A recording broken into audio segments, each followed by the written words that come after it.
thought about you. You have cerebral palsy? Yeah. My sister had cerebral palsy. Yeah. Yeah, my sister had a severe case of palsy. She couldn't talk, she couldn't walk, and she had an IQ about of an 8-month-old baby until she died. But she taught me more than anything anybody ever met in my life. I'll tell you why. When my sister, anybody in here is parents, you know what, we can tell our children have a tired cry or a hungry cry. We can identify cries, right? Everybody agree with that? Put your hands up.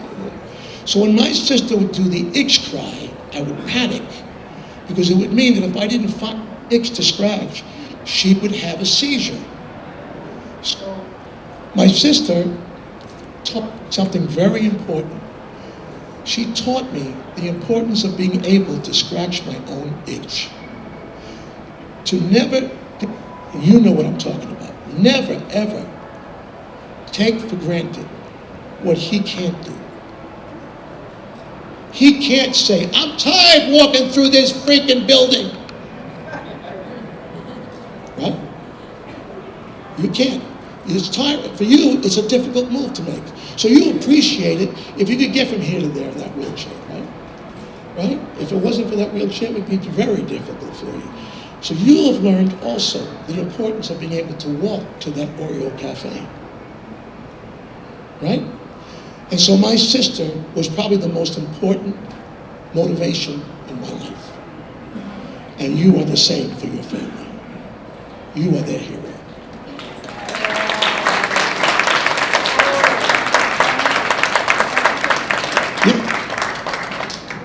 I teach special ed, and my specialty is cerebral palsy children.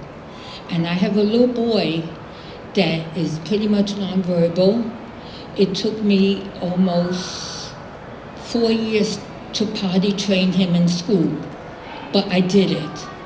And we have a communication, and every day I do his therapy, and he walks with a walker. He may never walk on his own, but just the thought that he has now the strength. When I got him before 4 years old, that he couldn't even sit up in his wheelchair, and his communication, I take him outside the school, we do walks with the wheelchair, and he has progressed so much, and I can relate to what you're saying. See, you thought you were giving him the gift, but in the end, based on what you just told us, he gave you the gift. Yeah. You know, for years in this town, right across the street from here, by the way, I hosted the Jerry Lewis Telethon for 33 years. And that was right across the street. Look who's here. And that was right across the street. Steve, thank you for this. I just, let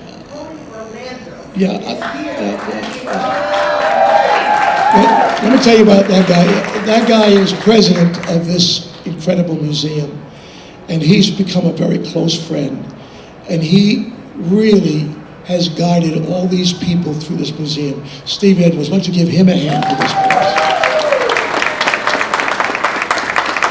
Yeah, so across the street, there I was doing this telethon for Jerry. Now, here's the crazy thing about Jerry Lewis. I met Jerry Lewis when I was 9. Truth. I was living at that time in New York, in Chelsea. And he started his telethon, I think at the Sheraton Hotel, I think it was 1954, local television show. And I go and I collect a whole bunch of nickels and dimes in a bottle. And I walked online, I waited, and I walked up and go, Mr. Lewis, this is for your kids. I got this. How much you got there? I got $59. You got $59? Yeah. I go to Vegas, I got the #1 show in Vegas, the #1 record in the world, I got the TV show, and who walks into my dressing room? Jerry Lewis. And he sits down and he says to me, Tony, would you do me a favor? Would you mind doing the telethon for me in New York? I said, Jerry, I'm the kid that gave you that bottle. Do you remember him? He goes, no. I said, you're supposed to say yes. Oh, yeah, I remember. I said, remember when I came with the money? Yeah, I remember. You remember how much it was? Of course, I remember. I tell you, I remember. How much was it? I forgot. That same guy, my idol, I host his telethon. Jerry Lewis has never gotten his due. If it wasn't for Jerry Lewis, we wouldn't have DNA science. Sure, we didn't come up with a cure for it. But what is DNA today? Everything. Right? We can tell if some veteran died in Vietnam and all we find is his thumb. Based on DNA, we know who his family is, where he's from, when he was born, etc. Jerry Lewis never got his due. Jerry Lewis would walk, he would call me in the middle of the summer and he would say, Tony, let's go, come with me, I'm going to Oklahoma. There's a kid that's dying, but no press is going to be, they don't know I'm coming. I just want to say goodbye to him. And that was in the summer, and we'd fly there, and he would walk in, and he'd be Jerry for that kid, and that kid's last face was Jerry Lewis. That's the God's truth. They never gave him his due. I'm telling you, he was amazing. So the little kid, 9 years old, right? That little kid is the same kid that hosted his celebration of life funeral. Imagine that? That crazy? My idol, and there I am with his family. And guess what? Orlando and Lewis got up and spoke. How could that be? My daughter Jenny and his daughter Danny have been friends since the day they were born. And Jenny just was a bridesmaid at Danny Lewis's wedding. Tell me this isn't a great life. Come on! Look what you got here. You got a chance to walk through this magnificent place in New Jersey. Support it. Bring your kids, bring your grandchildren, have fun here. Bring them into this museum. Let them know who Dionne Warwick is and Bon Jovi. You know, listen, I was watching American Idol. My good friend Lionel Richie sent me something the other day. Most people who are under the age of 100 don't know Tony Orlando.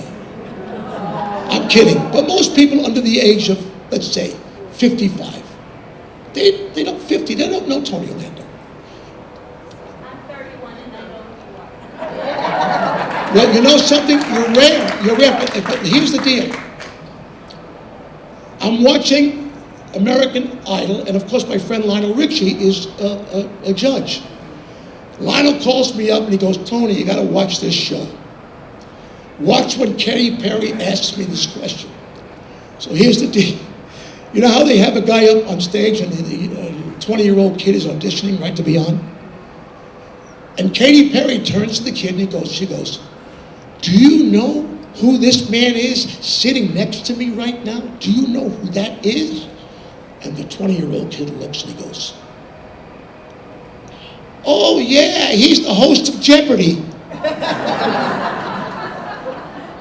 And Lionel goes, I'm in this business 1,000 years and you think I'm the host of Jeopardy? And to his credit, he left it in. And that tells you what Lionel is about. The same with me. It doesn't matter to me if they didn't know me under 50. It doesn't matter to me. What matters to me is that the people who do know me know that I love them, know that I came from the heart, know that all I ever want to do is make them happy. And that's you guys. That's you guys.